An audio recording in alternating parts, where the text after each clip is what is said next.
atau bisa dikatakan dokumenter itu, karena semua peristiwa masuk di sana yang memang saat ini kita tidak butuh, tapi anak cucu kita nanti suatu saat pasti akan ingin melihat suasana ya.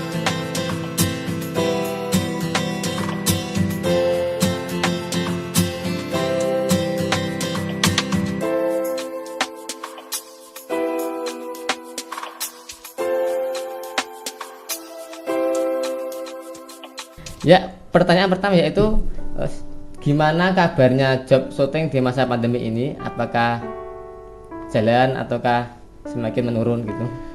Ya, kalau kita ngomong masalah job syuting, kita ngobrol masalah multimedia kan eranya di situ ya, di video dan foto. Tapi perkembangannya itu lebih pesat di video, karena foto ya dari dulu sampai sekarang foto ya masih sama, dicepret, dicetak gitu.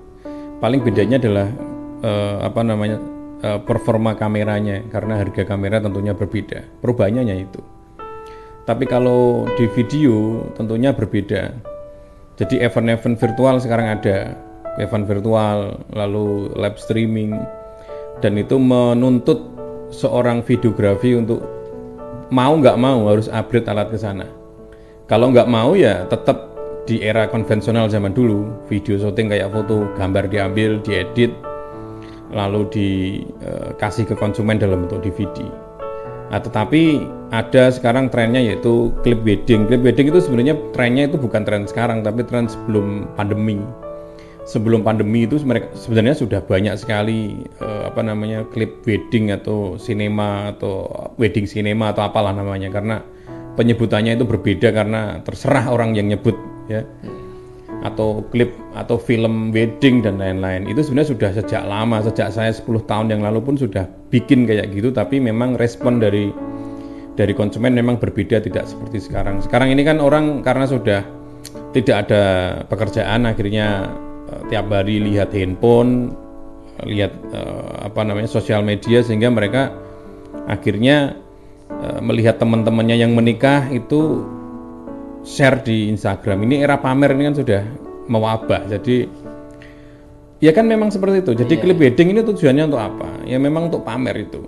Selain untuk, kalau dokumen pribadi, kalau saya memilih di video dokumentasi klasik kayak zaman dulu ya, atau bisa dikatakan dokumenter itu, karena semua peristiwa masuk di sana yang memang saat ini kita tidak butuh, tapi anak cucu kita nanti suatu saat pasti akan ingin melihat suasana. Yang paling penting kan suasana. Kalau clip wedding kan ya kalau bisa sekarang digabungkan aja clip wedding sama wedding. Nah, teman-teman yang mengikuti tren itu pasti masih hidup ya, masih jobnya masih banyak. Misalnya clip wedding yang respon ternyata anak-anak baru, anak fotografi lari ke video ini masih hidup dan banyak sekali. Karena mereka juga ngikuti teknologi itu kan, ada gimbal, ada slider cam yang dipakai, ada mic yang untuk recording, mic dan lain-lain. Nah itu harus ngikuti ke sana kalau misalnya mau clip wedding. Kalau yang mengikuti event sekarang ya kita harus punya alat untuk streaming, untuk virtual. Nah itu kalau ditanya kabarnya, kabar orang-orang teman-teman yang ngikuti tren, ngikuti kebutuhan sekarang ya jalan. Tapi kalau nggak ngikuti kebutuhan, frustasi ya sudah lenyap. Sudah berganti haluan jadi petani, jadi peternak, jadi tukang, itu banyak sekali. Tapi mereka juga nerima job ketika ada job dari rias gitu ya. Tapi kalau kita ngomong-ngomong masalah job rias ini kan job yang ekonomis, yang minim sekali ya, anggarannya. Jadi ya istilahnya mati tak segan, hidup tak segan lah, istilahnya seperti itu. Ya nasibnya seperti itu. Kalau saya ngikuti tren yang sekarang. Saya ngikuti klipnya, saya ngikuti, alat saya ikuti. Lalu untuk event-event virtual kita juga ikuti. Jadi kita paling enggak kalau memang konsisten di usaha, di kerjaan ini ya sudah kita penuhi kebutuhan, tergantung kita marketing di lapangan. Begitu Wak Johan. Ya, oke. Lah, tadi Mas itu ya, dari semua pembicaraan saya tampung itu, nah itu kan tadi kan cuma istilahnya ya menjelaskan alat dan trending masa kini. Iya. Nah, gini Mas, saya tanya lagi, semua itu tadi, semua pernyataan Anda tadi itu solusinya untuk tukang syuting itu gimana Mas? Yang terbaik? Ya sebenarnya kalau beli alat saya kira mampu semua lah. Kalau misalkan nggak punya uang ya rekening tanah bisa disertifikatkan. Ya seperti itu. Kalau punya mertua yang punya uang ya disuruh minta-minta istrinya gitu kan. Kalau punya warisan ya dijual untuk alat juga bisa.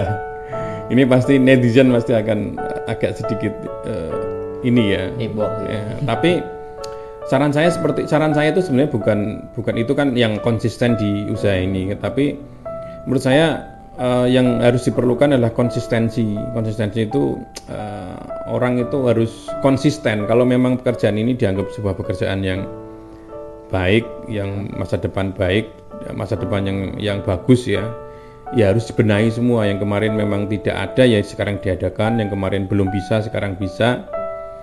Sehingga kita itu sebagai penyedia jasa kan harus mengerti kebutuhan pasarnya apa kita ikuti. Jangan pasar ngikuti kita ketinggalan kereta nanti. Orang sudah jalan di mana, kita masih di mana. Dan kenapa sekarang cenderung anak muda, orang-orang baru yang bermain di situ, orang-orang lama mungkin sebagian. Ya karena orang-orang baru ini kan tahu keadaan sekarang. Dia tahu keadaan sekarang dan kepepet juga. Ya memang. Kepepet juga, mau usaha apa bingung, mau kerja apa bingung. Terus sekolah juga sekarang kan banyak anak yang nganggur karena sekolah online, akhirnya mereka juga freelance semua. Dan ini kompetitor yang dahsyat bagi orang-orang video. Makanya dari ini kan evaluasi bagi tukang syuting penting. Kalau dulu harga semau-mau kita, sekarang jangan sampai segitu lagi karena orang-orang baru ini kan memang mereka sesuka hati mereka karena mereka orang baru memang. Nah kita sebagai orang lama harusnya nggak seperti itu. Kita harus menjaga kualitas,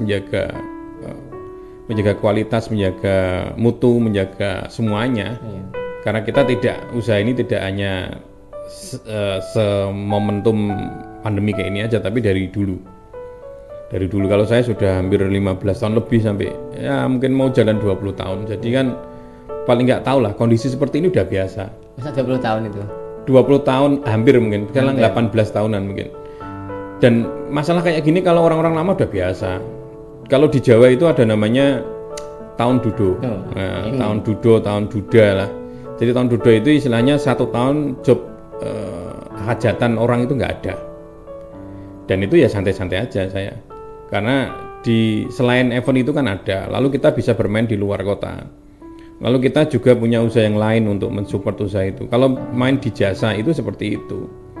Resikonya itu. Ya, jadi sarannya kayak tadi bagi yang mulai usaha ini, ya memang harus dipikirkan jangka panjang.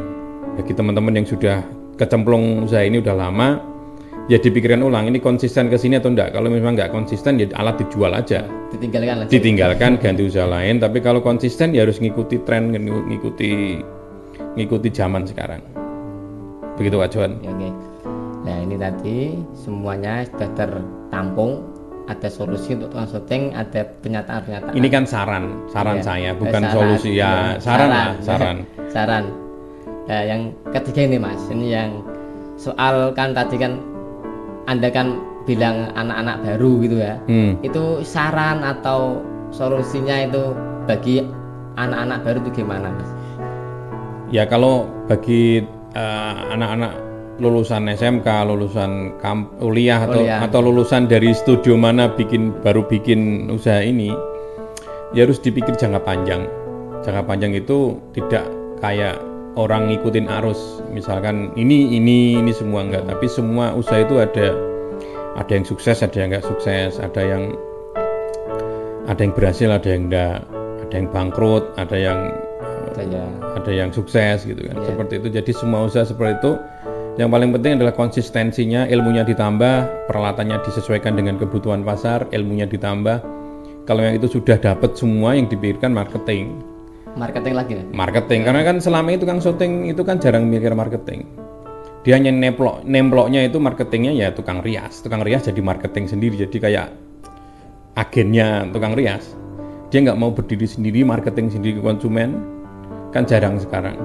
Nah ini juga harus dipikirkan. Jadi orang-orang yang mau ya masuk di usaha ini ya dipikirkan semuanya ya, nggak cuma teknisnya saja, pinter ngedit, nggak cuma kemampuan finansialnya beli kamera, tapi juga ilmunya, marketingnya, manajemennya, Semua berarti Mas. semuanya. Ada teman yang jobnya banyak sekali, hitungannya udah wah setiap bulan puluhan juta, tapi ternyata uangnya juga nggak ada. Lah, Nah kayak gitu kan memang belum siap mungkin manajemennya atau apanya. Jadi semua harus dipersiapkan, tapi siap untuk bangkrut juga karena lah kenapa Mas itu? tidak semua usaha kan Sukses. sukses semua, kan ada yang bangkrut. Ya, jadi semua usaha harus siap konsekuensinya, Resikonya. resikonya yang terburuk harus dipikirkan.